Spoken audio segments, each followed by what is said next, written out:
Ya, pemirsa, sebagai bentuk perang terhadap narkoba, pemerintah kembali akan melakukan proses eksekusi mati terhadap terpidana kasus narkoba. 3 terpidana mati pun sudah dipindahkan ke LP Nusa Kambangan.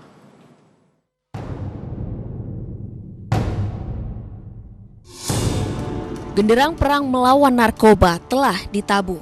Satu persatu terpidana mati telah mendatangi Pelabuhan Wijayapura, Nusa Kambangan. Pemerintah melalui Kejaksaan Agung sedianya akan kembali mengeksekusi mati terpidana narkoba. Freddy Budiman, terpidana gembong narkotika internasional, pun telah dipindah ke Lapas Nusa Kambangan. Namun Jaksa Agung HM Prasetyo menegaskan bahwa Freddy tidak termasuk dalam kelompok yang akan dieksekusi mati.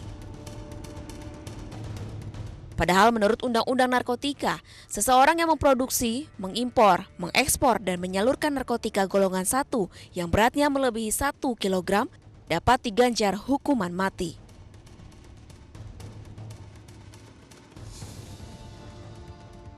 Sejak tahun 1979 hingga tahun 2015, pemerintah telah mengeksekusi 66 terpidana mati.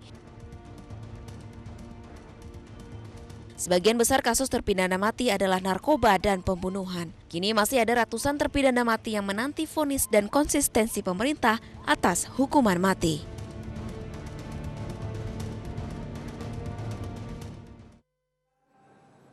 Ya, dan selanjutnya pemirsa, kami akan ajak Anda untuk menuju ke Cilacap, Jawa Tengah. Sudah ada rekan Faris Al-Hasani di sana yang akan melaporkannya kepada Anda. Faris, seperti apa persiapan dan juga situasi di sana saat ini?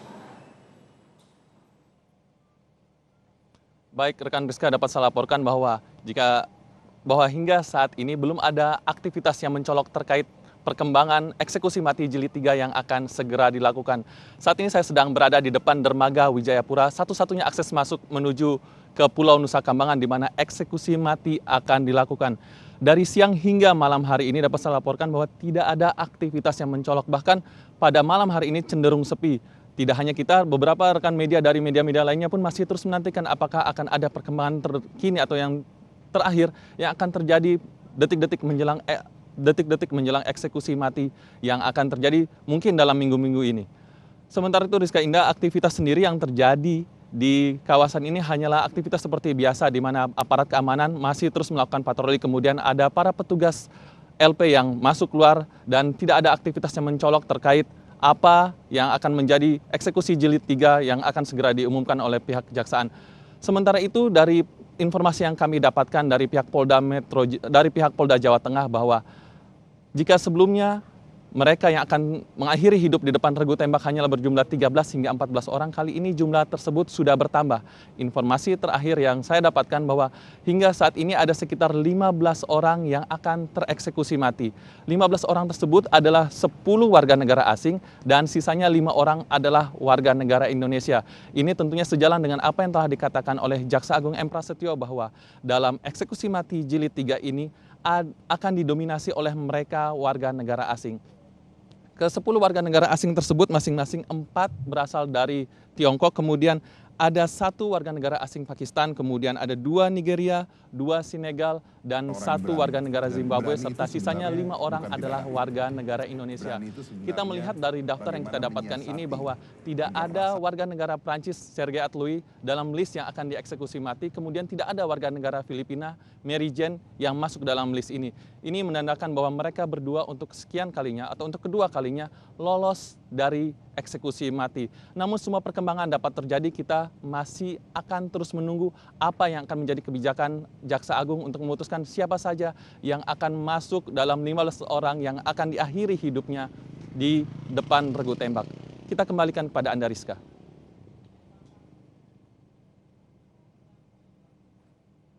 Ya, baik, Faris Al-Hasani melaporkan langsung pemirsa dari Cilacap, Jawa Tengah. Terima kasih, Faris, selamat bertugas kembali. Dan kita akan bahas lebih lanjut pemirsa terkait dengan eksekusi mati, menguji konsistensi hukuman mati yang akan segera dilaksanakan oleh Kejaksaan Agung dan juga pemerintah. Dalam hal ini adalah sudah memasuki jilid atau bagian ketiga dalam proses eksekusi mati terdakwa kasus narkoba. Sudah hadir 3 orang narasumber di studio Talk 2 News pada malam hari ini. Saya perkenalkan kepada Anda ada Pak Ferdinand Andilolo yang merupakan komisioner dari Kejaksaan. Selamat malam Pak Ferdinand. Selamat malam. Ada Kang Asep yang selalu setia untuk hadir gitu ya. Selamat malam Kang Asep. Lanjut Sebagai pengamat hukum dan juga Terserah sebagai apa aja lah, pokoknya yang penting AA datang. Oh, baiklah. Granat ya? Oh enggak, jangan granat. Oh, jangan granat katanya. Jangan. Oke, pengamat hukum kalau begitu. Apa-apalah pokoknya. Kemudian dari Komnas HAM juga sudah ada Pak Nurholis di sini, komisioner dari Komnas HAM. Selamat malam Bapak-bapak. Terima kasih sudah hadir. Apakah eksekusi mati ini yang nanti akan dilaksanakan oleh pemerintah adalah merupakan suatu hal yang menggembirakan dari sisi Bapak-bapak sendiri kalau memandang? Dari Komnas HAM yang paling kencang menolak adanya eksekusi mati ini. Ya, kita bukan menolak eksekusinya, menolak hukuman matinya. Menolak hukuman mati, ya. Nah, karena banyak alasan ya. Salah satunya misalnya soal sistem peradilan kita yang belum terlalu baik. Kemudian data tidak terlalu signifikan sebenarnya antara jenis hukuman mati dengan penurunan data jenis kesehatan tertentu. Ya.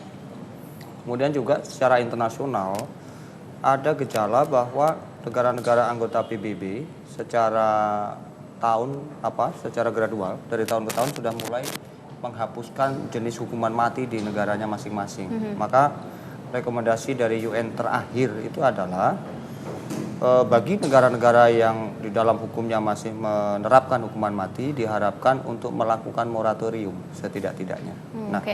Tetapi alasan-alasan ini tidak menjustifikasi bahwa gerakan anti hukuman mati itu setuju dengan kejahatan-kejahatan yang sangat luar biasa seperti narkoba. Itu sesuatu yang berdiri sendiri. Itu kami mendukung upaya pemberantasan narkoba secara maksimal, hanya jenis hukumannya itu yang kita menginginkan tidak dilakukan hukuman mati. Termasuk semua kejahatan ya. Bahkan untuk kejahatan pelanggaran HAM berat sekalipun, di mana kami pelaku utama sebagai penyelidik di dalamnya, kami ingin merevisi undang-undang ini tidak menerapkan hukuman mati, juga teroris dan kejahatan yang lain. Oke, baik. Saya ke Kang Asep deh kalau begitu. Tapi kalau memang hukuman mati atau eksekusi mati ini, apakah memang benar bisa memberikan efek jera begitu terhadap khususnya terdakwa narkoba ya, peredaran narkoba di Indonesia yang semakin luas? Satu catatan bagi saya, kalau kalau itu mah berbeda jauh sama beliau kan. Tapi masalah ekstensi keberadaan hukuman mati sudah selesai bagi saya. Karena yang menafsirkan MK dan hukum positif pengatur selama itu diatur ada ya sudah selesai. Nah, sampai kapanpun memang tidak akan pernah ketemu secara akademis, tetapi secara yuridis sudah selesai, sudah final bagi saya. Yang jadi masalah sekarang bagi saya implementasi hukuman mati. Nah, ketika hukuman mati sudah dijatuhkan oleh hakim, ya, nah sekarang apakah mau dilaksanakan atau tidak? Satu itu. Kedua, apakah efek jera dengan hukuman mati aja banyak apalagi enggak? Kan persoalannya sekarang kan berkembang terus efek jera. Kenapa tidak selesai? Karena yang dijatuh hukuman mati mereka berkeliaran tetap di LP, ada pembiaran, ada pemeliharaan. Coba geng 9 geng, Freddy, Ola dan Angkim semuanya dimatiin, setidaknya akan mengurangi. Saya kasih tahu data yang paling gampang. Ketika kita menjatuhkan hukuman mati tahun 2000 sampai 2003, coba kita di diskotik susah nyari.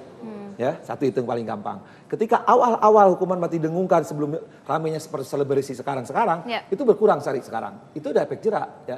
Sekali lagi, dengan hukuman mati aja apalagi tidak ya. Karena mereka ada jualan nyawa. Nah, sekarang apa yang diharuskan oleh jaksa selaku eksekutor? Dia hanya melaksanakan perintah hakim. Hakim udah perintah, matiin, sudah selesai. Nah, soalnya jadi masalah bagi saya, ketika hukuman mati mau dilaksanakan, ini mau dilaksanakan atau tidak?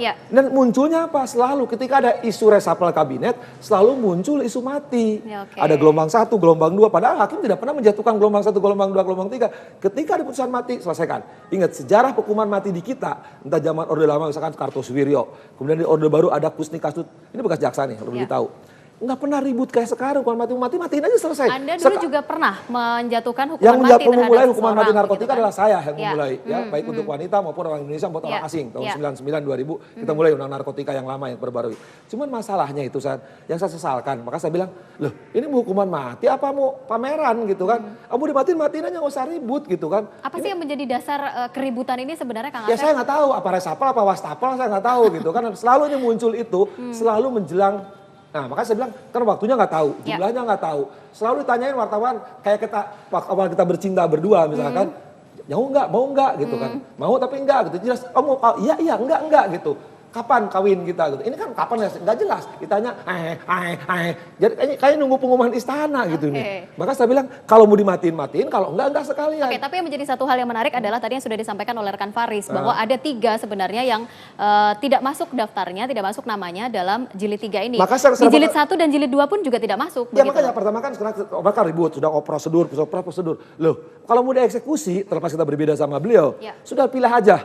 Dipilah pertama dipetakan. Mereka sudah berkaubat hukum tetap, malah telah melakukan upaya hukum peninjauan kembali, sudah gerasi, artinya sudah minta pengampunan, dia tobat. Itu eksekusi. Kalau takut sama luar negeri, cari orang Indonesia. Nah, satu selesai kan, pilahin. Kedua, nah persoalannya misalkan kasih olah, bandar saya sebut namanya lah. Dulu hukuman mati saya, bohongin presiden, kasih gerasi seumur hidup. Melakukan lagi hukuman mati, masukin, sebret. Sekarang Medijen.